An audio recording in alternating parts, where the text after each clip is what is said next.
which is quite magnificent.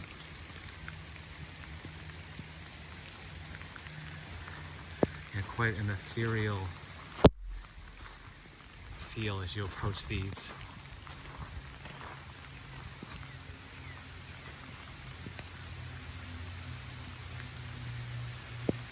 We've worked on pruning the dead out of some of them. This one we've worked on a bit. There was lots of lower dead branches, and so it's responded quite nicely. It's not apparent that it was pruned. And see where we pruned, there's new shoots, which is pretty typical of a healthy, vigorous plant. Where there's a pruning cut.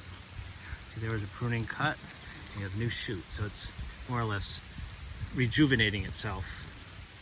If we did not prune, then there'd be an old scraggly branch there, not photosynthesizing and not a visual amenity. So that was done earlier this spring while it was still dormant, and then now we have new growth.